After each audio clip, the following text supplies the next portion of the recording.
So I'm going to take you all the way back because I'd love to hear where you were born, where you grew up. I know you went to Damascus University. How did you become a journalist, too? Here's the thing. In fact, I wasn't born in Syria. I was born in Saudi Arabia, in Dammam, because my father was working there. But he was a Syrian No, national? we're Syrians, yeah. Working in Saudi Arabia? Yeah, working in Saudi Arabia. I was born there, but I'm Syrian. My parents are Syrian. So I found that journalism is the only way that I can tell the world the truth, especially our newspapers there, and the state newspapers. They are just pro-regimes.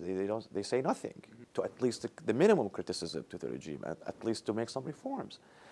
So I start my first newspaper. It was unlicensed newspaper called The Detective in English, the Al-Misbar. And I was using the pseudonym Zorro. I saw that. And it was a physical print newspaper? It was a physical print. It's actually, yeah, in a magazine style, but it's a newspaper. And I started that with my friends. The security forces back then start looking for who's behind this. Right, because you didn't put bylines, it didn't have your name. You used the pseudonym, Zorro. The pseudonym, Zorro, because I was really influenced by the movie Mask of Zorro.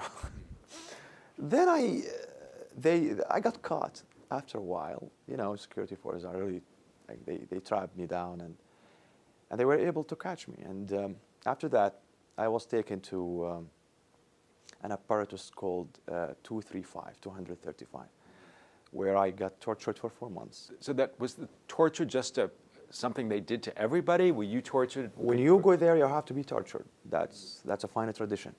I asked the guy, the torturer, I told him, why are you doing this? Just tell me, what do you want to know? He said, I don't want to know anything.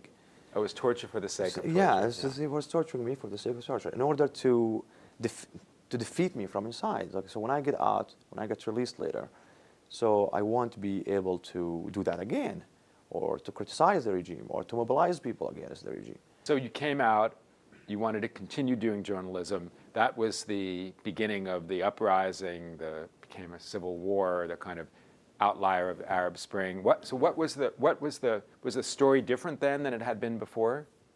It wasn't that different because the brutality that we used to see as a handful of individuals, now the nation is seeing that first place. Yeah. Now, because back then, when the regime was torturing us in closed rooms, now he has to kill people in the streets. So he exposed himself to the world. So, but the threat to you must have been just as great. That was greater. Then. Yeah. The threat was greater because I knew it in advance. When I got released, they made it clear to me. This time you're leaving. Next time you may not be leaving here alive. So what were the circumstances in Turkey? So you became a refugee in Turkey.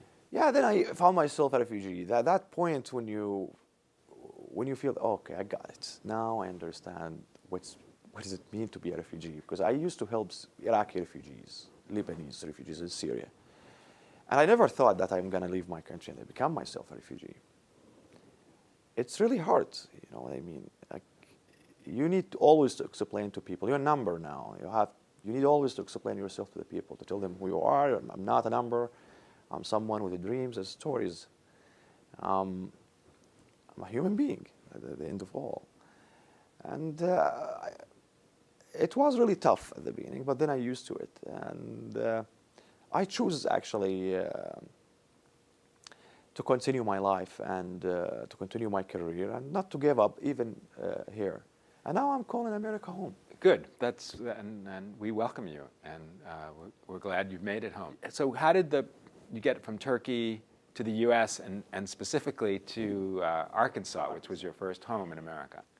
And suddenly I received a call, they are coming to America. And I closed the phone and I told Ivan Watson, he's the official reporter, that I'm leaving to America, man.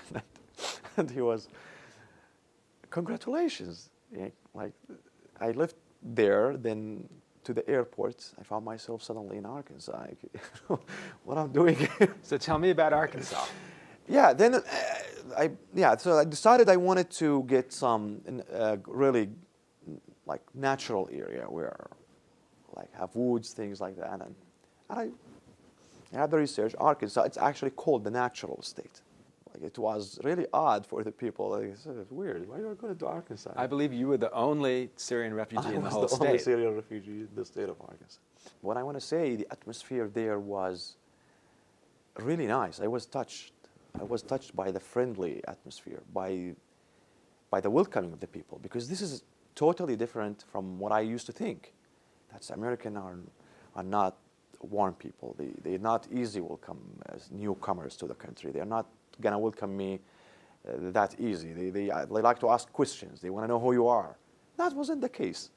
Actually, they just all they needed to know that I'm a refugee escaping the war. I need help, and they did it. They helped me, and they did not make me feel that I'm a stranger or a newcomer here. They gave me the feelings that I'm home, and at that point I changed my mind. I said, okay, I need to open up.